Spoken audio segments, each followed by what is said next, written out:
the Jewish Channel's Week in Review. The Jewish state continues to struggle with Jewish terror, and in the holiest city, unholy bigotry, inclusion of transsexuals in the Jewish community in the U.S., and more of the Jewish news that's changing your world right now in this episode of the Week in Review. Hello, and welcome to the Jewish Channel's Week in Review. I'm Stephen I. Weiss. A second victim of the firebombing of a Palestinian home 2 weeks ago has died.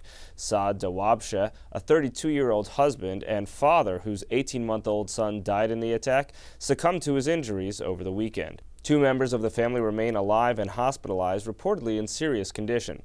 The Dawabsheh family, however, as Palestinian victims of Jewish terror, is not guaranteed to get the same treatment as Jewish victims of Palestinian terror, according to a report in Haaretz.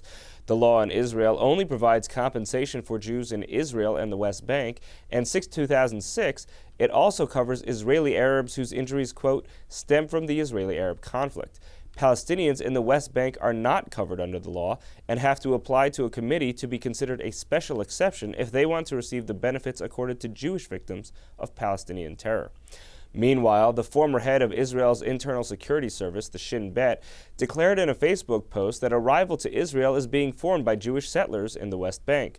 Alongside the state of Israel, a de facto state of Judea is being formed, Yuval Diskin wrote, using a Hebrew term for the West Bank, adding, quote, in the state of Judea, anarchistic, anti-state, violent, and racist ideologies are forming over the years, and they are treated tolerantly by the Israeli legal and judicial system.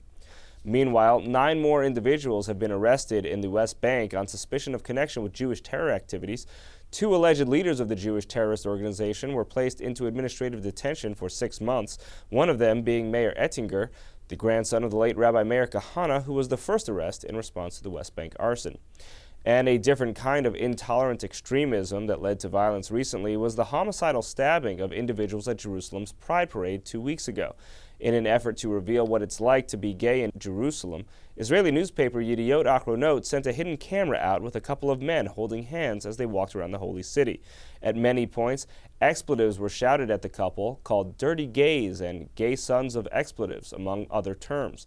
Many times, the camera caught people in Jerusalem gawking and staring and shouting in other offensive ways. And it's not only or even mostly ultra-Orthodox doing the gawking and shouting.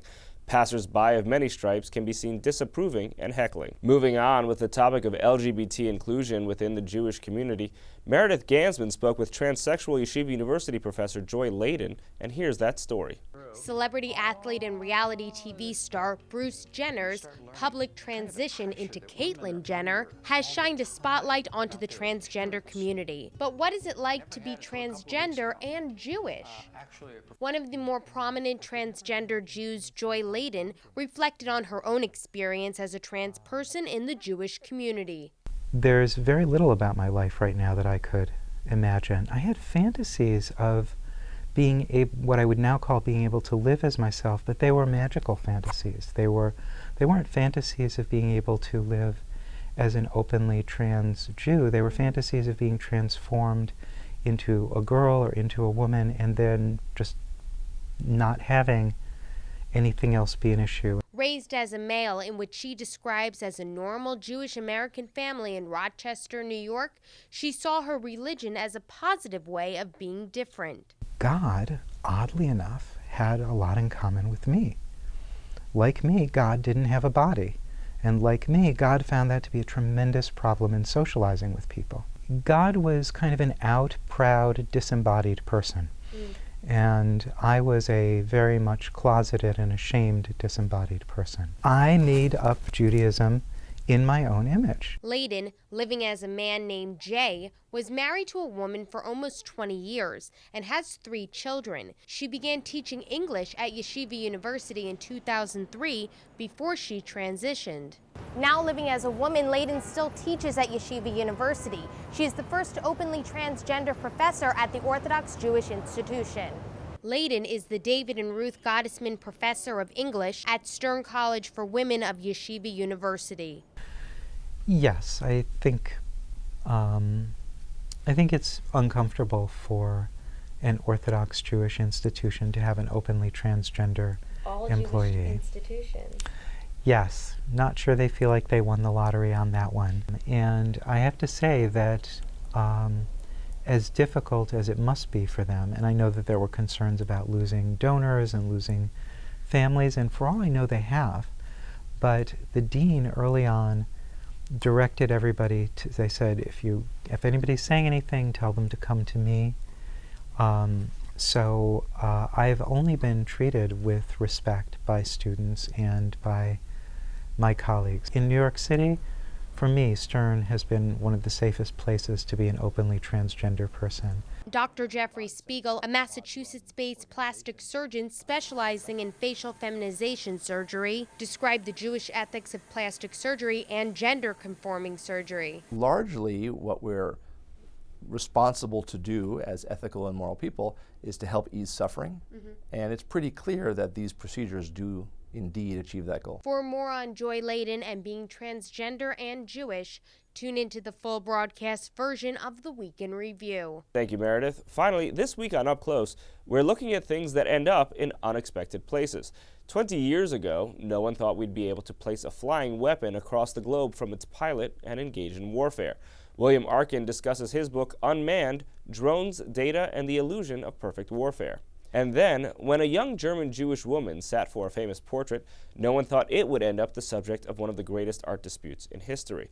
Nancy Moses discusses that and more in Stolen, Smuggled, Sold: On the Hunt for Cultural Treasures. Here are some of the highlights from my interview with William Arkin. We talk about drones, and we talk about them to a significant extent. There's this idea that really what they are, and really what the change that they bring, is the idea that there's someone in California pressing a button, and somewhere in Yemen something blows up. But you suggest that really it's not the weapon that's the big deal. It's something else entirely. So drones, they're so common in our life today, and they're so ubiquitous even commercially, so that we think like they've always existed. But think about maybe your own smartphone, and 5 years ago what that looked like, and then 10 years ago what that looked like. And so drones are sort of the same. In 2001, when the World Trade Center and the Pentagon were hit, the United States had less than 200 drones, and today they have 11,000 drones. And it's not just drones. We have low Earth orbit satellites. We have more and more manned aircraft collecting information. We have more cyber intelligence. We have an NSA that can basically collect all of what is transmitted in the world digitally. So what the real explosion has been is not necessarily that man can fly, or that we can fly a remotely controlled airplane. The real explosion is in the data that is behind it. The way we won wars last century, and for centuries before that, however anyone won wars, was by great quantities of killing of some people who were actually engaged in the battle, and a lot of people who weren't.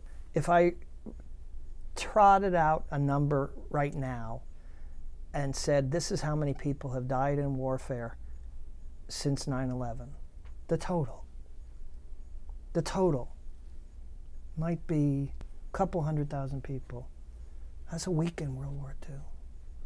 That's what's happened in 15 years.